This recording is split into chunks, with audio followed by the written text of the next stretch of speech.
स्वामी विवेकानंद जी बचपन से ही काफी तीव्र मस्तिष्क के छात्र थे। उनका रुचि किताबों में काफी रहता था। स्वामी विवेकानंद जी किताब पढ़ने के बहुत ही शौकीन थे, क्योंकि किताबों के द्वारा हमें बहुत ही अच्छे ज्ञान प्राप्त होते हैं। इसीलिए स्वामी विवेकानंद किताबों का अध्ययन किया करते थे। स्वामी विवेकानंद काफी तीव्र मस्तिष्क के व्यक्ति थे। उनका दिमाग कंप्यूटर की तरह काम करता था। आखिर इसका क्या राज है और उनका मस्तिष्क इतना तीव्र कैसे था, जिससे आज भी अनेक छात्र स्वामी विवेकानंद जी के द्वारा बताए गए विचारों का अनुसरण करते हैं। आइए हम आप लोगों को विवेकानंद जी के एक कहानी के माध्यम से आप लोगों को यहां पर बताने वाला हूं कि आखिर विवेकानंद जी के तेज दिमाग तथा कंप्यूटर की जैसी मस्तिष्क की शक्ति का राज क्या है। यदि आप इस चैनल में नए हैं तो ऐसे ही वीडियोस की नोटिफिकेशन पाने के लिए चैनल को सब्सक्राइब करें। एक बार की बात है, स्वामी विवेकानंद और जर्मनी के संस्कृत भाषा के विद्वान प्रोफेसर पाल डायसन संस्कृत साहित्य पर चर्चा कर रहे थे। किसी कारणवश प्रोफेसर साहब उठकर बाहर चले गए। स्वामी जी पास रखी एक किताब उठाकर उसके पन्ने पलटने लगे। वह कविताओं का संकलन था। वे उस किताब का अध्ययन करने में लीन हो गए। कुछ देर बाद प्रोफेसर डायसन अपना काम समाप्त करने के पश्चात लौट आए, लेकिन स्वामी जी किताब का अध्ययन करने में इस कदर खोए थे कि डायसन के लौटने का उन्हें पता ही नहीं चला। कुछ देर बाद डायसन को लगा कि स्वामी जी जानबूझकर उन्हें नजरअंदाज कर रहे हैं। पूरी किताब का अध्ययन के बाद जब स्वामी जी ने अपनी गर्दन ऊपर उठाई तो डायसन को सामने बैठकर इंतजार करता पाया।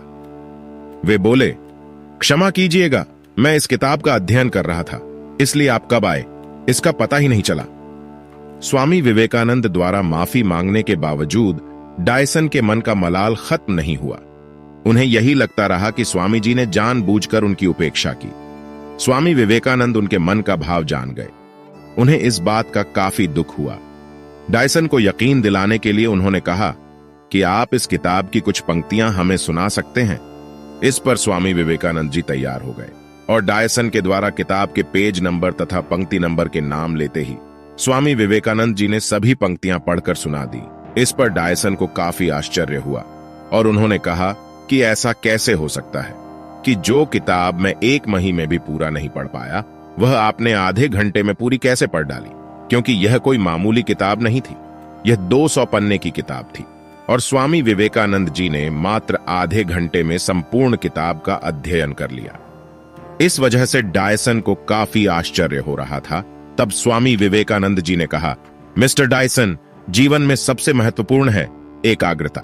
एकाग्रता जितनी अधिक होगी, आपका समय उतना ही कम लगेगा या काम का परिणाम उतना ज्यादा होगा। इसीलिए यदि कोई भी छात्र या कोई भी व्यक्ति अपने मस्तिष्क की शक्ति को तीव्र करना चाहता है तथा वह चाहता है कि हम कम से कम समय में अत्यधिक ज्ञान अर्जित करें तथा कार्य करें, तो उसे अपने मन को एकाग्र करना सीखना होगा।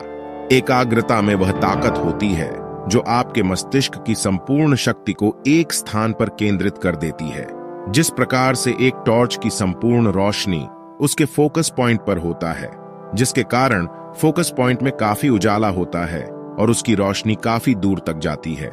ठीक उसी प्रकार से यदि हमारा मन एकाग्रचित्त होकर कोई कार्य करता है तो वह कार्य बहुत जल्द ही और बहुत ही अच्छी तरह से पूरा हो जाता है। दोस्तों, आप लोगों को यह कहानी कैसी लगी हमें कमेंट करके जरूर बताएं तथा आप लोग किस प्रकार की कहानी सुनना पसंद करेंगे, वह मैं आने वाले समय में आपके लिए जरूर बनाऊंगा।